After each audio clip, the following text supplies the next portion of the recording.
It won't happen in an explosion. It'll happen quietly. A pause before a prayer. A child lowering their hands mid-sentence. A teenager sitting in the back of a church, mouthing the words but feeling nothing. That's how belief ends, not with rebellion, but with realization. Our children aren't becoming atheists out of anger. They're just growing up in a world where questions are louder than commandments, where truth doesn't come from a pulpit, it comes from a search bar. They don't need to be told what to think. They can look for themselves. And what they're finding isn't heresy, it's clarity. They see religions that contradict each other yet claim certainty. They see prayers said for peace while wars still rage. They see kindness preached but cruelty justified in the same breath. And they start to wonder, if God is love, why does belief divide? Older generations were taught not to ask. This one was born asking. They don't fear curiosity, they fear pretending. And when pretending feels emptier than doubt, prayer becomes performance. They're no longer comforted by promises that can't be proven, because they've seen what real evidence looks like. They've seen science heal, not miracles. They've seen empathy, not dogma, change lives. So they're not losing faith in goodness, they're finding it somewhere new. This isn't the death of meaning, it's the birth of honesty. And honesty doesn't kneel, it stands. Because the next generation won't pray for answers, they'll search for them. And what they'll discover might not make them religious, but it will make them free. The spark of doubt. It always starts small. A question at the dinner table. A child asking why we thank God for food when it clearly came from the store. A quiet pause after a sermon when something doesn't add up. These moments used to fade, brushed aside with, "That's just how it is." But now, they linger, they grow. Because kids today are born into a world where curiosity isn't punished, it's rewarded. They don't live in silence. They live in search engines. They don't wait for the village priest. They ask the internet. And that single shift changes everything. When a young mind learns to compare, religion loses its monopoly on truth. A Christian child can watch a Muslim explain Islam. A Hindu can hear an atheist talk about evolution. They can see, side by side, that everyone claims certainty, and yet, they can't all be right. Once that realization takes root, it's hard to unsee. Belief stops feeling sacred and starts feeling situational. They begin to notice that geography decides faith more often than truth does. That what you believe depends less on revelation and more on where you happen to be born. Older generations were taught that doubt was sin. This generation sees it as thinking. Because when your world is full of information, faith that demands blindness starts to look outdated. And when kids see kindness, fairness, and meaning outside religion, they stop believing that morality needs permission from above. The spark of doubt doesn't destroy faith overnight. It just lights the fuse. It makes prayer feel like pretending, and pretending feel dishonest. And once honesty feels better than belief, there's no going back. This isn't rebellion, it's recognition. It's the moment a young mind quietly says, "I don't think I believe this anymore." And that moment, that spark, spreads faster than any sermon ever could. The information age. There was a time when religion owned the microphone. It told the story, set the rules, and punished anyone who questioned the script. But that time is over. Now, one curious teenager with Wi-Fi has more access to knowledge than every priest and philosopher combined 100 years ago. The internet didn't just change communication, it changed belief. It tore down the walls that once kept doubt out. When you can watch a debate between a scientist and a theologian on your phone, blind faith loses its magic. When you can see the creation stories of every culture laid side by side, the illusion of one absolute truth starts to crack.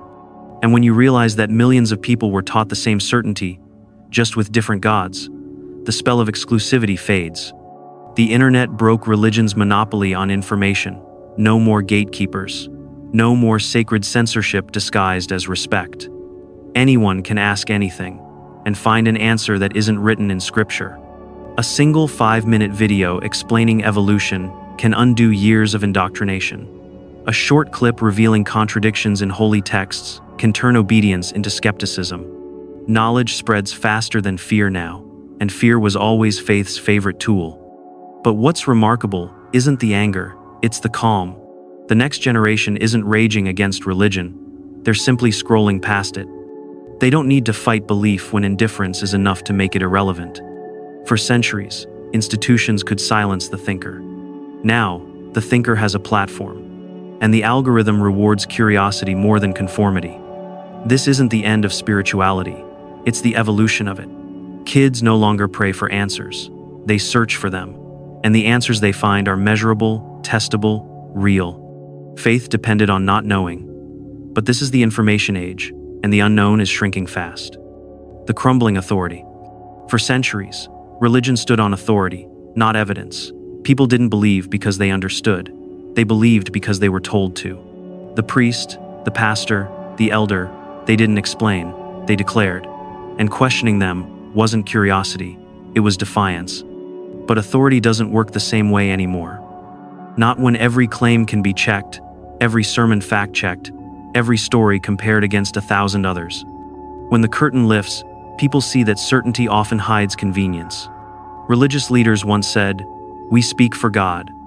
Now they're caught speaking for themselves, in scandals, in politics, in hypocrisy, too public to deny. Kids notice. They see the mansions, the private jets, the endless requests for donations in the name of faith. They see love preached on Sundays and discrimination justified on Mondays. And once you see the pattern, you can't unsee it. The pedestal cracks when the people on it stop living the message they preach. And the next generation doesn't worship titles. They trust transparency. They don't bow to robes or rituals, they bow to reason. When a preacher can't explain why their God allows suffering but a scientist can explain how to prevent it, authority shifts. When morality becomes a matter of empathy instead of obedience, control fades. And when control fades, belief becomes a choice, not a chain. That's what terrifies the old guard. Religion was never just about God. It was about influence. But influence collapses when truth becomes public property. So the sermons grow louder, the threats get bolder, because fear is the last tool of a crumbling empire. But fear only works on those who don't know they're free. And this generation knows. They've seen what happens when power hides behind holiness. They've seen that morality doesn't need permission. The pulpit no longer decides what's true, reality does. And that shift, once it begins, never goes back. The new morality. For generations, religion claimed a monopoly on morality. It told people that without God, they'd be lost, that goodness came from obedience, not understanding. But the next generation is quietly proving that wrong. They're growing up in classrooms that teach empathy, not commandments. They're learning consent, boundaries, kindness, equality, not as divine orders, but as human values. They don't need heaven to behave well. They need perspective. When a child learns that hurting others causes harm, that's morality. When they see the power of apology, of compassion, of fairness, that's morality. And none of it requires a threat of hell or a promise of paradise. Older generations were taught to be good for God. This one is learning to be good for each other. They see through the contradiction when a preacher condemns love because it doesn't fit an ancient rulebook. They notice when kindness stops at the church door. And they can tell when love thy neighbor comes with a list of exceptions. You can't teach empathy through exclusion. And that's where religion is losing its moral authority. Because young people measure ethics by impact, not doctrine. They look at who's being hurt and who's being helped. They care less about what's written on stone tablets and more about what actually improves lives. When they see someone living with honesty, humility, and care, they don't ask, "What religion are you?" They ask, "Are you kind?" Morality is evolving, from obedience to awareness, from guilt to understanding, from punishment to progress. And the beauty of it, it's not rebellion, it's compassion without condition. It's realizing that goodness doesn't need divine approval, it just needs empathy. The new morality isn't carved in stone, it's written in the way we treat each other. And for the first time in history, that feels more sacred than any scripture. The shift from faith to understanding. Faith used to fill the gaps in our understanding. When we didn't know where storms came from, we said it was divine anger. When we didn't understand disease, we called it punishment. When we couldn't explain consciousness, we called it the soul. But every generation that learns a little more pushes faith a little further back. Knowledge doesn't destroy mystery, it just replaces fear with understanding. And kids today are growing up surrounded by that understanding. They learn how lightning works before they ever hear it's a message from God. They see medicine save lives and realize prayer wasn't the cure. They watch rockets pierce the heavens and know paradise isn't waiting above the clouds. Faith depends on mystery, but mystery is shrinking. The next generation doesn't see science and spirituality as enemies. They see one grounded in evidence and the other grounded in authority. One invites questions, the other forbids them. And the choice becomes obvious. Technology, neuroscience, psychology, these aren't just fields of study anymore. They're the new languages of meaning. They explain behavior, emotion, and thought in ways religion never could. And once you understand why you feel guilt, or awe, or purpose, you no longer need invisible forces to explain them. Children are growing up knowing that reality is vast enough on its own. That awe doesn't require angels. That wonder doesn't need worship. That meaning doesn't have to be handed down. It can be created. Faith once taught people to surrender what they didn't understand. Now knowledge teaches them to explore it. The sacred has shifted, from temples to telescopes, from prayer to progress, from hoping to knowing. And that shift isn't a loss of faith. It's an upgrade. Because when you trade superstition for understanding, you don't lose wonder. You finally understand why it exists. The quiet departure. The end of religion won't come with protests or torches. It'll come with silence. No one shouting, no one arguing, just fewer people showing up. One by one, pews will empty, not because of rage, but because of irrelevance. Belief won't collapse in confrontation. It'll dissolve in apathy. When a story no longer feels real, you stop reading it. When a ritual no longer feels meaningful, you stop performing it. That's what's happening now. The next generation isn't running from religion, they're walking past it. They don't hate it, they've just outgrown it. Faith used to define identity. Now, it's background noise. Ask a young person what religion means to them, and they'll shrug. Not because they don't care, but because it doesn't matter. They find meaning in art, in science, in human connection, not in sermons or scriptures. The sense of awe religion once owned is now shared by reality itself. They still feel gratitude, but it's directed toward people, not deities. They still find purpose, but it's built, not bestowed. And they still feel reverence, not for invisible gods, but for the fragile, miraculous fact of being alive. Religion can survive rebellion. It cannot survive indifference. Because rebellion still gives it power, it means people care enough to fight. But apathy is quiet extinction. When belief stops feeling necessary, it stops existing. And that's the quiet revolution unfolding right now. No crusades, no arguments, just a slow, collective exhale of people realizing, I don't need this anymore. And that's how the shift happens, not with fire, but with clarity, not through anger, but through understanding. A calm generation walking out of the church, not because they've lost faith, but because they've found truth. The future of belief. The future won't be faithless. It'll just believe in different things. Not in gods above, but in the connections between us. Not in miracles, but in meaning we make ourselves. For the next generation, sacred will no longer mean untouchable. It'll mean unforgettable. The birth of a child, the sound of laughter after grief, the quiet moment you realize you're loved. These are their holy moments, not written in scripture, but lived in real time. They won't measure goodness by religion, but by impact. Not, what do you believe, but who did you help? The future's spirituality will be rooted in curiosity, not obedience. It'll find awe in physics, in art, in music, in consciousness itself. Because wonder doesn't disappear when gods do. It just changes direction. Community will no longer depend on shared belief, but on shared humanity. People won't gather to worship. They'll gather to connect, not to please an invisible power, but to care for each other. And morality won't come from fear of divine punishment.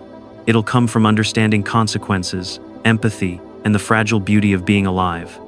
For centuries, religion told us meaning required faith. But the next generation is learning that meaning requires honesty. They don't need to be told they're broken and need saving.